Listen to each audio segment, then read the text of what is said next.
Tax net में आना चाहते हैं कि उसका कोई मैकेनिज्म बन सकता था हुकूमत के साथ मिलकर कुछ चीज़ें बेहतर कर सकते हैं। मुजम्मिल साहब, एक तो ये देखिए टैक्स नेट अभी वो कह रहे हैं हम चाहते हैं शामिल होना चाहते हैं, वो ये बता रहे हैं कि कौन कौन से शोबाजात ठीक नहीं हैं। उन शोबाजात के माहिरीन से बात करेंगे, वो कहेंगे ताजर एक बहुत बड़ा मसला है, एक बड़ी तादाद में मौजूद है, पैसे कितने दे रहे हैं। अभी जो अदाद शुमार थे 60-65 अरब थे टोटल, और जो तनख्वाहदार तबके ने कितना दिया था, आपकी मेरी सैलरीज में से कितने कटे थे, वो प्राइम मिनिस्टर भी शुक्रिया अदा कर रहे हैं। चले इस बार उसमें रिलीफ मिला, तो किस तरह यहाँ पे इन्फोर्समेंट की जाए, कैसे मैकेनिज्म बने कि ये लोग टैक्स नेट में भी आए और जो एक बाकी जो काफ़ी सेक्टर्स को बोझ डला हुआ है उसको थोड़ा कम किया जा सके।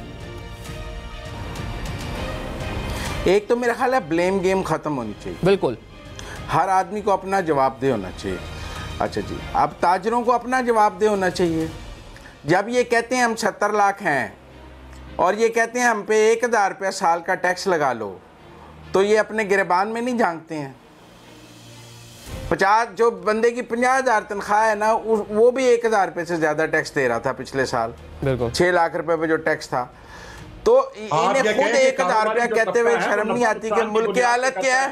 एक मिनट मेरी बात तो सुन लें। एक मिनट बात तो सुन लेना जी। नफ़ा नुकसान की बुनियाद पे करता है, बिल्कुल नफ़ा नुकसान की बुनियाद पे करता है। हम उसकी आमदन पर ही टैक्स मांग रहे हैं, वो अपनी जायज़ रिटर्न फाइल कर दे। क्यों कहते हैं 1000 रुपया फिक्स लगा लें? आप अपनी जायज़ रिटर्न फाइल करनी क्यों नहीं कहते? आप जाएँ अपनी मार्केटों में हलफ लें लोगों से कि जो रिटर्न फाइल नहीं करेगा हम उसे अंजुमन ताजरान का मेंबर नहीं बनाएंगे, हम किसी टैक्स चोर को अपनी तंजीम का मेंबर नहीं बनाएंगे, हम किसी टैक्स चोर का कोई दिफा नहीं करेंगे। आप पाबंदी लगाएं मार्केटों में कि हर बंदा अपनी जायज़ रिटर्न बनाकर आए तो हम दुकान खोलने देंगे, नहीं तो हम मार्केट में किसी ऐसे टैक्स चोर को दुकान नहीं खोलने देंगे जो रिटर्न नहीं फाइल करता। क्यों नहीं करते आप मार्केटों में? बड़ा आपको दूसरों का दर्द है, वो चोर है, वो चोर है। आप साथ हैं इस मुल्क के, आप अपने आपसे टैक्स मांगे तो हड़ताल हो सकती है। टैक्स चोरों के दिफा के लिए आप हड़ताल करते हैं, कभी टैक्स कलेक्शन के लिए हड़ताल नहीं करते। आप करें ना अपनी अपनी मार्केटों में ये ऐलान कि जिसने इस साल रिटर्न फाइल नहीं किया उसको हम दुकान बंद कर देंगे, उसका कारोबार बंद हो जाना चाहिए।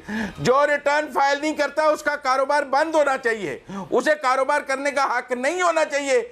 जो अपनी टैक्स रिटर्न फाइल नहीं करता है, चाहे नुकसान की फाइल करे चाहे मुनाफे की फाइल करे, उसे अपनी रिटर्न सरकार को फाइल करनी है, ये उसके ऊपर फर्ज है। नुकसान की फाइल कर दे कि जी मुझे इस साल 10 लाख रुपए का नुकसान हो गया, मैं मकरूज हो गया, रिटर्न तो फाइल करे ना। आप लोगों की रिटर्न ना फाइल करने को जायज करार देते हैं, आप एक जुर्म को जायज करार देते हैं। आप जुर्म का दिफा करते हैं टीवी पर आकर कि रिटर्न फाइल ना करना इसलिए नहीं कर रहे कि हमारा बड़ा कमाल है, हम हड़ताल करने की ताकत रखते हैं। आप इस मुल्क को तबाह कर रहे हैं। हमने 660 अरब रुपया टैक्स दिया है, आपने कहते हैं चोर। कोई खिदमत नहीं की। ताजर ने इस मुल्क को लूटा है, ताजर ने इस मुल्क को लूटा है, ताजर इस मुल्क की तबाही का जिम्मेदार है। ताजर इस मुल्क में टैक्स चोरी को लेके आया है, ताजर टैक्स चोर है, ताजर टैक्स चोर है। देखिए ये तनख्वाहदार तबका जो है वो बंदा जो टैक्स नहीं देता है वो टैक्स चोर है, आकर दे रहा है, जो है ना टैक्स दे रहा है। तो चले ठीक है, चले मुर्दम साहब आप रिलैक्स हो जरा। मिर्जा इख्तियार बेग साहब, ये जो नहीं देता, जो अपनी रिटर्न नहीं फाइल करता है वो टैक्स चोर है, उसके दिल में चोर है, इसलिए वो रिटर्न फाइल नहीं करता क्योंकि उसके दिल में चोर है। बात होती है मिर्जा इख्तियार बेग साहब, कौमी असेंबली बरसात है। चले मिर्जा साहब, जो टैक्स नेट बढ़ाने की बात होती है, जिस तरह डिफरेंट स्कीमें हुकूमत लेकर आती है, वो उस तरह से वर्क कर नहीं पाती। 77 ईयर्स गुजर चुके हैं, आज तक हर गवर्नमेंट आती है इस तरह की पॉलिसीज लेके आती हैं, वर्क पॉलिसीज जो उस तरह से वर्क नहीं करती। तो क्या कहते हैं कि क्या हुकूमत ऐसा करे कि टैक्स नेट जो है उसमें इजाफा हो सके? मुझसे सवाल किया आपने मिर्जा इख्तियार बेग साहब जी, सवाल मुझसे किया आपने। मिर्जा साहब, ये मिर्जा साहब से क्वेश्चन। मिर्जा साहब सुन पा रहे हैं मुझे? मेरी आवाज आ रही है आपको? चले आप जरा दे दें, कोई मैकेनिज्म बता दें जी रशीद साहब कि क्या मैकेनिज्म हो सकता है आज खुद, क्योंकि बहुत ज़्यादा सफ़र कर लिया हमने। मतलब कि आपका आज तक हम देखते हैं कि इकॉनमी बेहतर नहीं हो पा रही, डिफरेंट टाइम में ICUs में चली जाती है इकॉनमी, जब फिर बाहर लेकर आते हैं तो एक बेहंगम से टैक्सेस लगते हैं, किसी एक सेक्टर पे ज़्यादा बोझ पड़ जाता है, कोई बिल्कुल ही फ्री रहता है, छूट मिली रहती है उसको। आप खुद मतलब खुद आके हुकूमत के सामने मतलब पेश हों, बताएं आप जो तंजीमें हैं कि कौन सा क्या मैकेनिज्म है, कौन सी ऐसी तजावीज़ हैं आपके पास कि आप टैक्स नेट का हिस्सा भी बन जाएँ और एक अच्छे तरीके जो आपके तहफ़्फ़ुज़ात हैं वो भी दूर हो जाएँ। देखिए, मैंने आपसे पहले भी एक बात कही, शायद वो मेरी बात पे तवज्जो नहीं दे सके। हमने कहा जो नॉन फाइलर है उसके लिए एक सैंपल तरीका यह है कि उसे फिक्स टैक्स के अंदर लेकर आ जाए। फिक्स टैक्स के अंदर जब वो आएगा वो आपका फाइलर भी बन जाएगा और उसके ऊपर मिनिमम जो टैक्स बनता है वो आप उसके ऊपर लगाएं। आप ये मेरे जो भाई जो इस किस्म की गुफ्तगू कर रहे थे, मैं नहीं समझता चैनल पर बैठकर ऐसी गुफ्तगू किसी को चोर और डाकू बताना, अपने गिरेबान में हमें झांकना चाहिए दूसरे को बजाय कहने के। हम ये कहते हैं कि जब हम अपनी ट्रेड यूनियन को ये हिदायत करेंगे, वो तमाम लोग सर्वे कराएंगे बगैर शटर के, बगैर वो उसके फिक्स टैक्स के कोई भी शटर नहीं खुलेगा। लेकिन हमें अफसोस ये होता है कि ये तजावीज को रद्दी की टोकरी में डाल दी जाती है और एक शाही फरमान के तहत ऐसा काम किया जाता है जो मैं पूछता हूँ कि ताजिर बरादरी में एजुकेशन कितनी है, आपको पता है नहीं है। रिटर्न फाइल करने के लिए कितनी मुश्किलात हैं, कितने उनको वकीलों के चक्कर काटने पड़ते हैं। अभी उन्होंने पीए लगाया हुआ है, अब 40,000 रुपए का मुंशी रखे, 40,000 रुपए का वो करे, वो धंधा करे ना करे, 1 लाख रुपया पर मंथ का उसकी पॉकेट से निकल गया। हम ये कहते हैं सादा निजाम के तहत टैक्स किया जाए।